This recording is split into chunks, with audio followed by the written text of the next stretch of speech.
Buongiorno amici, hallo liebe Freunde, hier bei Bella Italia TV.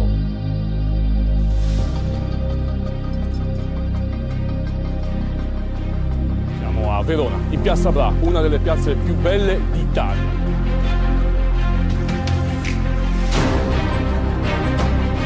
Verona, was für eine tolle Stadt. Also für mich persönlich einer der schönsten Städte Europas.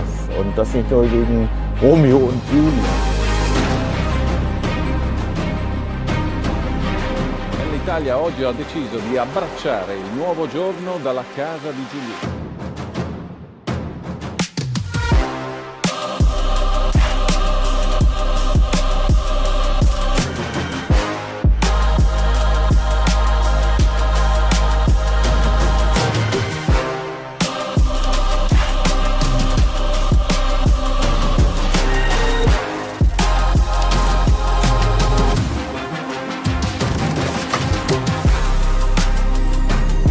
Qui in compagnia di Roberto.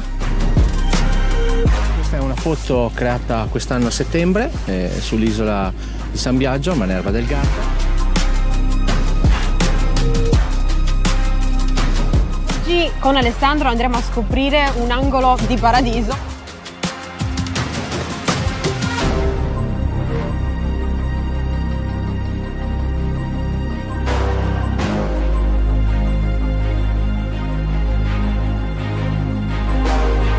Leben in Italien, Bella Italia. Ja, das ist doch wirklich ein tolles Motto.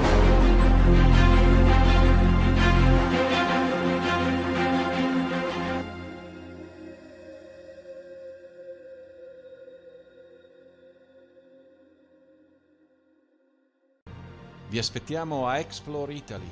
Insieme esploreremo le bellezze dell'Italia, della sua storia, dell'arte e della cultura, facendo vivere esperienze di viaggio, immergendoci nelle destinazioni turistiche iconiche, simbolo del nostro paese. Racconteremo l'Italia attraverso le voci, i volti degli italiani, le città d'arte, i borghi più belli, le spiagge, i laghi, le montagne e tutti quei luoghi incantevoli che lo caratterizzano e lo impreziosiscono. Lo faremo tutti i giorni in diretta con le telecamere di Bella Italia TV, lungo tutto lo stivale. Vi aspettiamo.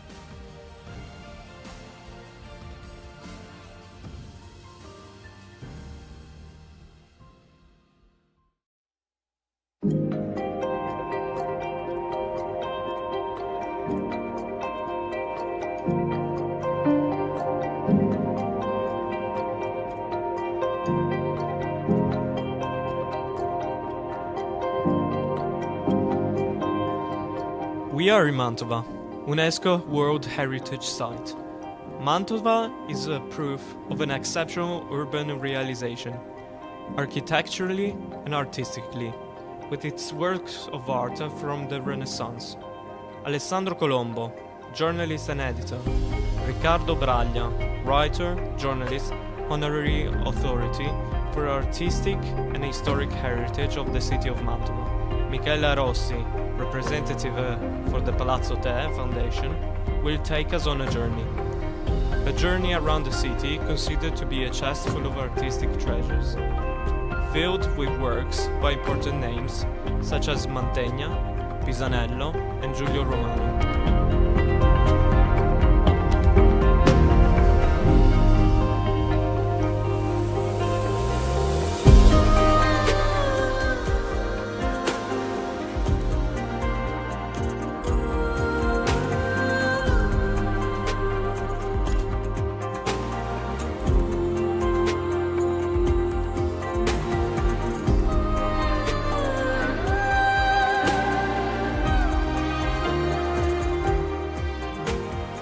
Good morning Europa from Bella Italia TV. We are in Mantova. Mantova is one of the best towns of Lombardia, and we would like to introduce our special guest, Riccardo Braglia. Good morning, Riccardo. Good Welcome morning, to Marina. us. And with Riccardo, we would like to talk about Rigoletto House. Please, Riccardo, can you explain what does it mean, Rigoletto House, and the history of this special things? Of course. So, Rigoletto House is a fake. As a matter of fact, this house belonged to the Cathedral of Mantua, St. Peter, and also today is the home of an important member of the Curia of Mantua, Monsignor Brunelli. But all the story of Rigoletto is a fake, because in the reality, Giuseppe Verdi decided to transform in an opera a famous novel by Victor Hugo. The title was Le Roi s'amuse, the king is amazing himself, and was the story of Francisco I of France and his adventures with the ladies of the court, and in particular with the daughter of his favorite joker called Blanche. But there was a big problem with the Austrian government, because during that period Mantua belonged to the Austrian Empire, and they decided that it was absolutely impossible to propose an opera in which a consecrated king was defined, a humanizer, Don Giovanni, and so on. And so the poor Verdi, only 1 month before the premiere, had to change completely the story, and the Roi of France became the Duke of Mantua. Triboulet Rigoletto and Blanche Gilda. This is the real history of the opera. So it's absolutely like in Verona the story of Giulietta and Romeo and Juliet. nothing of true, of course. With Bella Italia TV, we are exploring all Italian town. So we have been in Verona and we explain to everybody the history of Giulietta and Romeo.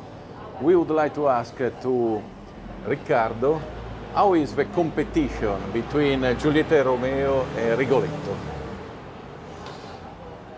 Well, the competition is nothing, because Rigoletto is a figure known by people that loves opera, and finished.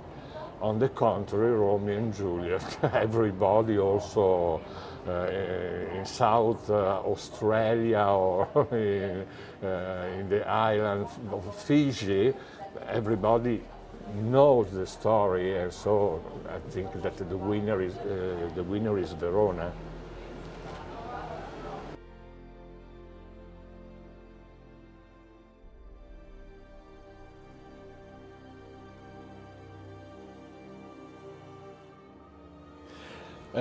Good evening to everybody. My name is Riccardo Graglia. I am basically an art historian, and I have studied in Italy, of course, and it is the fatherland of art, but also in Great Britain. I am also a journalist. I am a writer. I have published many books about the history of Mantua and the art in Italy. And I am, this is the last one thing, also a director, but not for film, not for theater, but only for opera. My last creation was an edition of Rigoletto by Giuseppe Verdi, created for the main theater of my town, that is Mantova.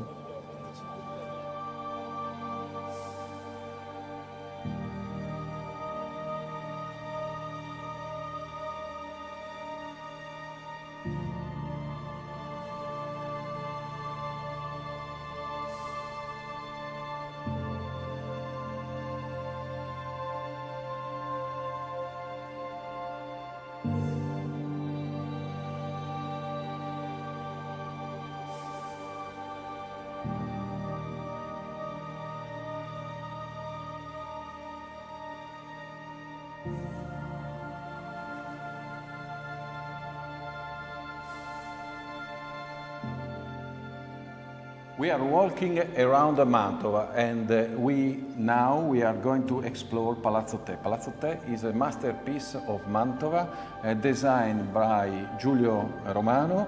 We are here with Michaela Rossi. It's a pleasure to see you and to learn you about this building, this museum. Can you tell us, Michaela, something about this masterpiece of Mantova? Yes, Palazzo Te was built by Giulio Romano and commissioned by Federico II Gonzaga, that was the Duke of Mantova, in 1535. Palazzo Te was a villa made for the leisure time of the Duke and the Gonzaga family, and that's why it was built a bit out of the city. Gonzaga family was living in Palazzo Ducale in the city center, and here in Palazzo Te they are used to make parties and dinners for their guests in Mantova. Giulio Romano designed the Palazzo Te and also all the architecture and the frescoes of Palazzo Te between 1525 and 1535, and the whole palace is designed and decorated by the master Giulio Romano, that came from the school of Raffaello Sanzio from Rome. So Federico Gonzaga called Giulio Romano from Rome to work in Mantova. Michaela, what does it mean, leisure, in 1525, 1535 for Federico Gonzaga? Federico Gonzaga was a great duke, and he was an estimator of art and leisure time, like feast or parties. He invited also the emperor here in Mantova and made a great dinner in Palazzo Te for the emperor. So that was the main use of Palazzo Te, because it was not a house, a normal palace, but it was a palace that room by room hosts guests and want to give a sense of wonder and beautifulness for all the people that came in Palazzo Te. What we are going to see now walking around the Palazzo Te? Palazzo Te has some rooms very beautiful and famous all over Italy and Europe, like the room of horses that have some portraits of the real horses by Federico Gonzaga, or the room of giants that is all decorated from the floor to the ceiling with fresco of Giulio Romano.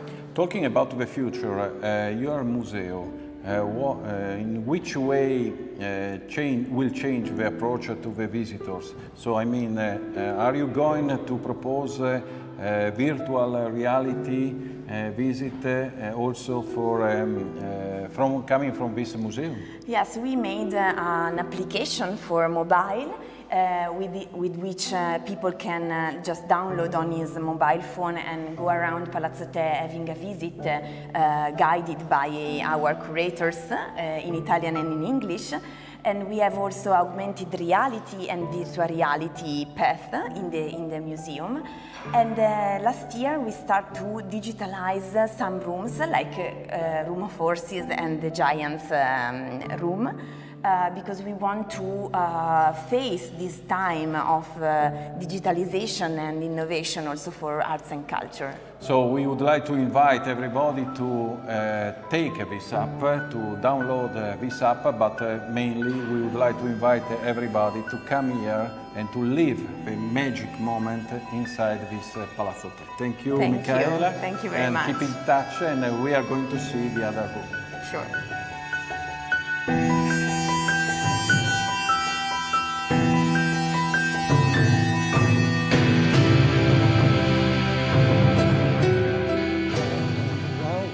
In the sumptuous ducal apartment of Palazzo del Te. This fabulous palace was built by Giulio Romano, the favorite pupil of Raphael, and was built for Frederick II, Duke of Mantua. The period is between 1530 and 1539, or, according to another tradition, 1525, 1535. Nonetheless, the apartment, the Paris, is considered really a masterpiece of the Manneristic period. Mannerism is the late Renaissance period of European art. This room was originally the antechamber of the apartment, as it's called, room, or better, hall of the horses, because, as you can see, on the walls are painted 6 beautiful thoroughbreds that were real animals. They are not the fruit of Giulio Romano's fantasy. They were the 6 favorite horses of Duke Frederick II, fantastic example of the famous breed that was typical of the House of Gonzaga and well known everywhere in Europe.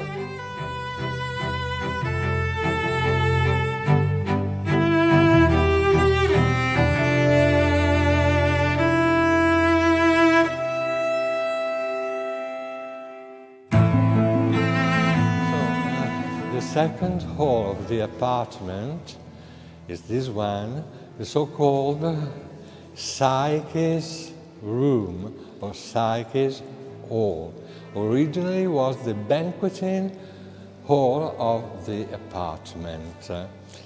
The name Psyche derives from the frescoes that you can admire on the ceiling and on these 2 walls. These frescoes, as a matter of fact, tell us the legend, the story, the tale maybe is better, of Psyche, that was a beautiful Greek princess, loved by Cupid, the god of love and the son of Venus, goddess of beauty and love, of course. It's a very complicated story because Venus was terribly jealous of Psyche, but after many problems and disaster and so on, the couple was able to marry, and Zeus, or Jupiter, as you like it, the king of the gods, created Psyche like a new goddess of the Olympus. The scene, the double scene on the 2 walls, is the wedding or nuptial, as you like it, banquet, where all the ancient divinities are invited. They are really easily recognizable from their attribute. For example, Apollo, the god of sun and the music, Bacchus, the god of wine, the nymph of the waters, and here the goddess Venus herself that is preparing the sumptuous table for the wedding.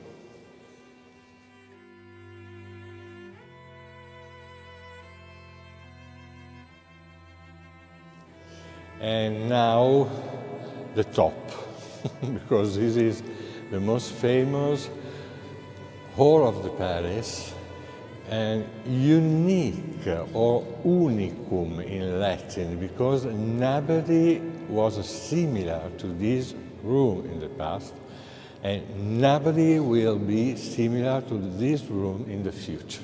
Is the great masterpiece of Giulio Romano, the so-called Hall of the Giants. As a matter of fact, the frescoes of the Roman painter tell us a famous pagan story, pagan legend, the revolution organized by the giants that you can see on the walls. They are horrible, stupid, with grotesque faces and so on. And they organized a revolution against Jupiter, the god, the king, of the gods that you can see on the top of the cupola of the dome. But, as you can see, Jupiter with the lightning stroke the giants, collapsing then in this cosmical catastrophe till reaching the Tartarus, that was the hell of the pagan religion. So this is the story wrote, if you want, with his color by Giulio Romano in this hall.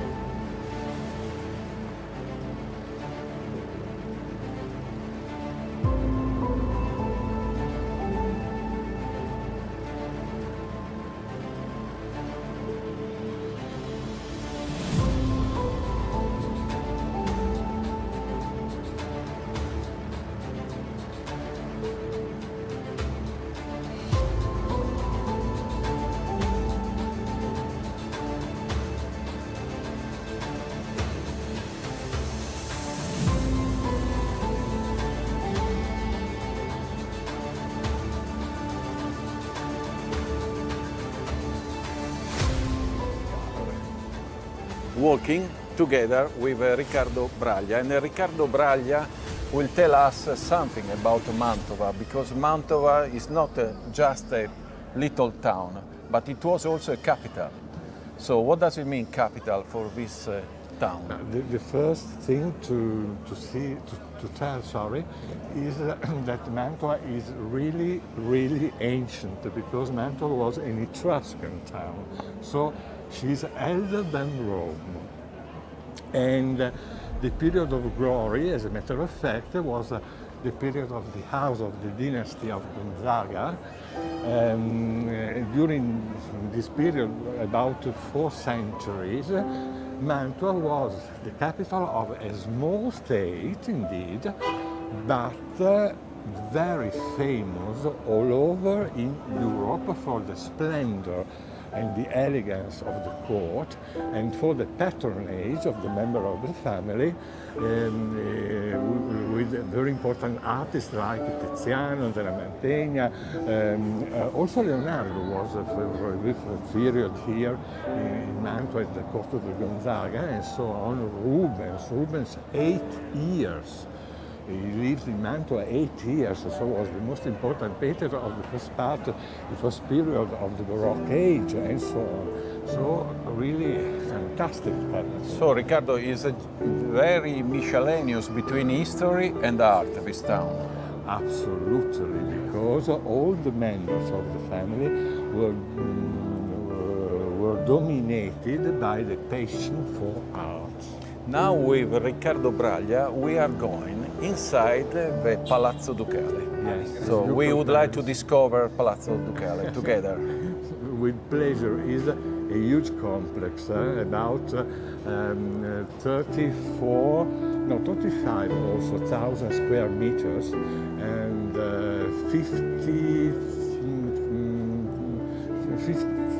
500 about of rooms, 7 gardens, 8 quarters, the private church of the Gonzaga family, the private theater of the Gonzaga family.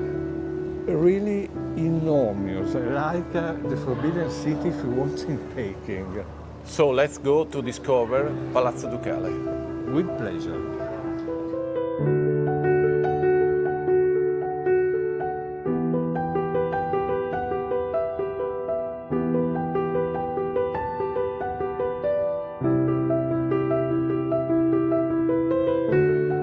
Riccardo, wonderful room.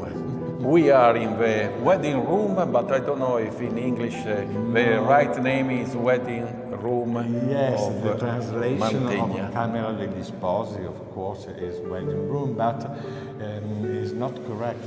The real name of the room during the 15th century, that is the period in which Andrea Mantegna decorated it, was a Latin name, Camera Picta, that means the most beautiful frescoed room existing in the world. This is the correct name, and Mantegna created this decoration for celebrating the glories of the Gonzaga family.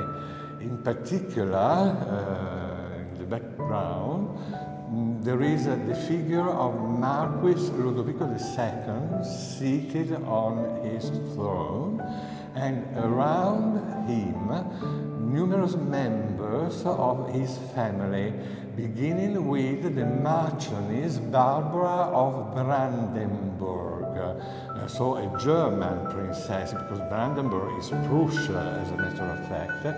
She's not very sexy, is a sort of member of the Adams family, but she was very clever, intelligent, with a fantastic taste, and so on, so a good matching for the time.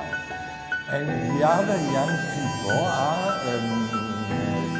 children of marginal family. And in particular, it's very funny, the young boy with the crimson hat, Ludovicino was. He was only 8 years old and already reached the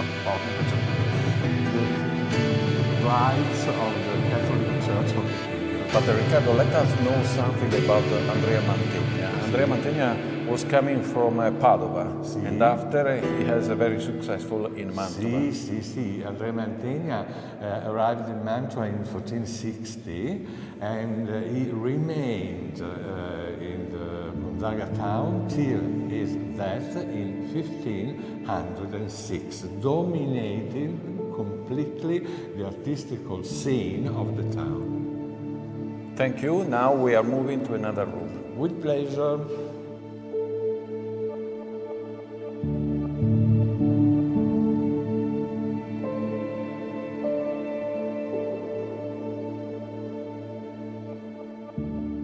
So Riccardo, we are walking on the Galleria of Exhibition, on the first floor of a new area of Palazzo Ducale. Sì, the so-called Corte Nuova, the new court. New court.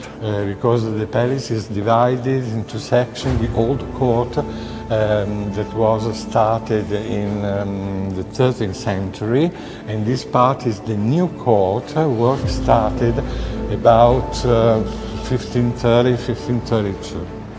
And what can we explain to us about this special place? This is fantastic. Was built by Vincenzo I Gonzaga, the same Duke of Rigoletto, as a matter of fact, and it's called the Gallery of the Exhibition because the purpose was to show the most important treasures of the famous Gonzaga's collection of art. And you can understand easily this fact looking at this wall that is divided in 3 orders of niches. All of these are Gonzaga? No. These are Roman statues representing emperor and empresses. They are ancient. It is not the original place of these statues. They were in another part of the palace originally. No, here, in the first row of niches, there were cupboards filled with the most unbelievable object of the Gonzaga collection of semi-precious stones. You have to imagine service for example, for the table, made in massive lapis lazuli, decorated with gold, pearl, diamonds, emeralds, rubies. The second row are frames for canvases. And for example, the most famous canvases exposed here was the Death of the Virgin by Caravaggio, that originally belonged to the Gonzaga family. And the third row is the unique, the only one that preserves also today the original destination. So they are niches, like a shell, oval shell if you want, for the exposition of Roman busts. So it's very so nice, very wonderful. And next step, where we are going to? To a particular apartment for having just an idea of a typical collection of the Renaissance and Baroque age, the Wunderkammers, so the room of the beautiful things. Very particular collection that we can explain in a few minutes. So we will see later. Yeah.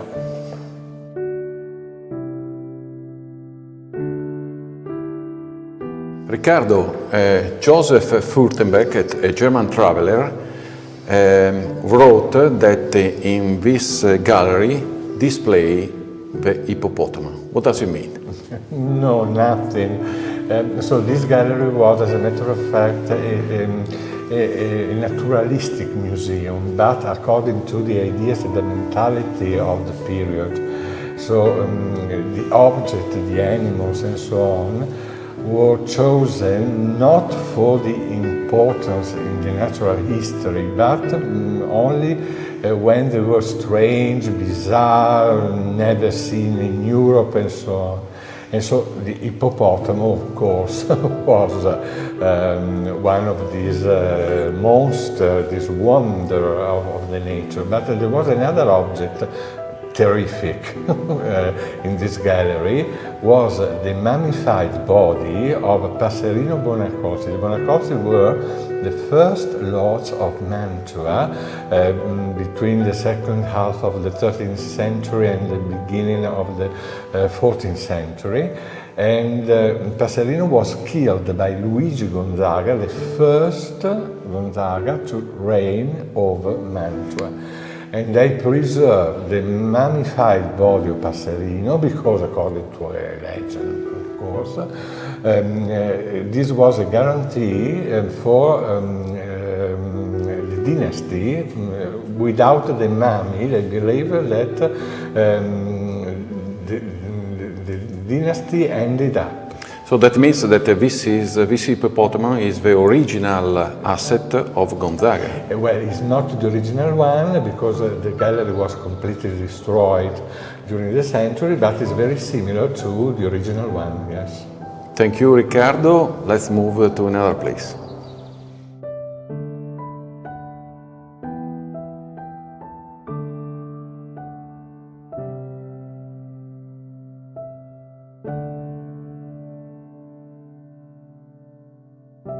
It seems to be in Versailles, but we are still in Mantova.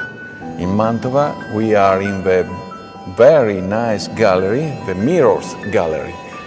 Riccardo, can you explain to us something about this gallery of mirrors? Yes, but as a matter of fact, it's a last realization and not ordered by the Gonzaga family, because we are in the second half of the 18th century, at the beginning of the neoclassical style, when the Gonzaga lost completely the lordship of Mantua.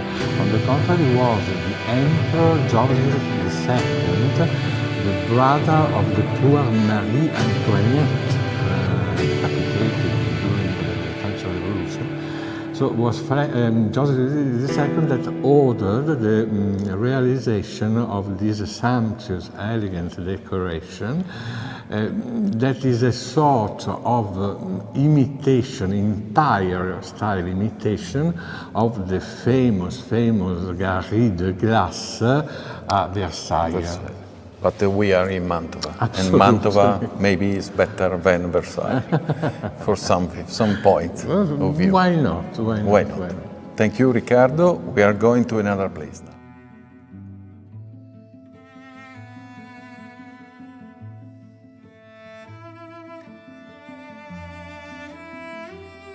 So, Riccardo, we are moving on the Palazzo Ducale outdoor, and we are on the special garden, hanging garden. Can you explain to us the particularity of this garden? Yes, this is fantastic. I adore it. Also because it is unique in the world. It is the only real hanging garden existing in the world. And as a matter of fact, there is a difference of 11 meters from the level of the garden and the level of the ground floor. It was built by order of the Duke William I of Mantua, that desired to have in his palace one of the famous 7 wonders of the ancient times, and in particular this was a reproduction, smaller reproduction of course, of the famous Hanging Gardens of Babylonia.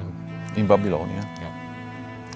Thank you, Riccardo. Now we are moving to the last place.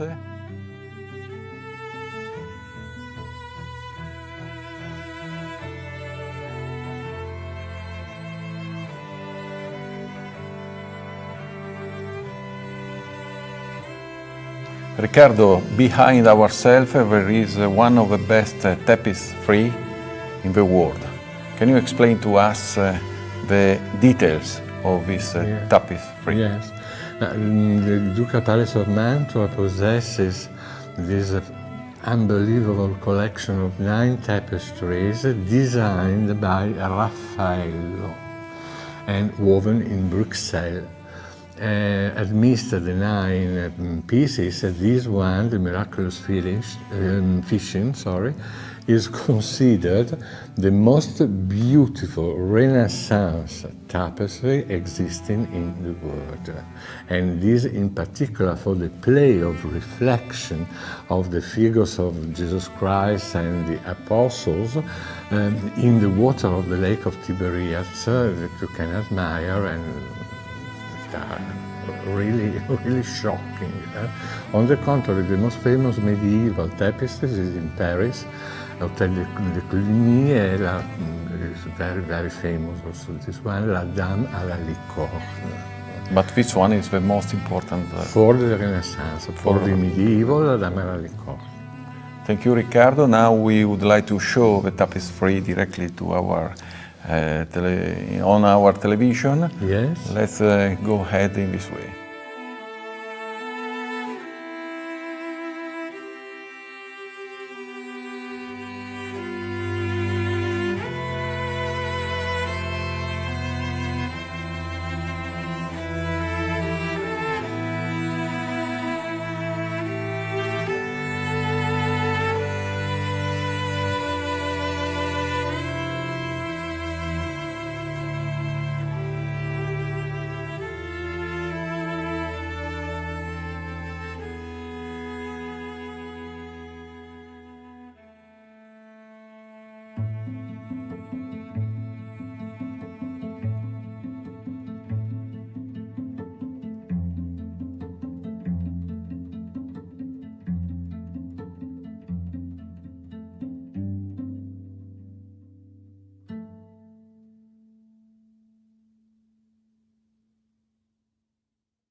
Vanni, ich muss Ihnen mal vorstellen, Vanni ist ja jemand, der am Gardasee aufgewachsen ist und du sprichst vor allem Deutsch.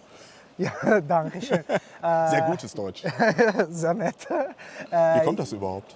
Also ich komme hier in der Nähe von den Gardasee und ich spreche Deutsch, weil ich war zur Universität und ich habe Sprache studiert. Ah, okay. Und ich arbeite im Tourismus seit 19 Jahren und einfach, ich spreche einfach jeden Tag Deutsch.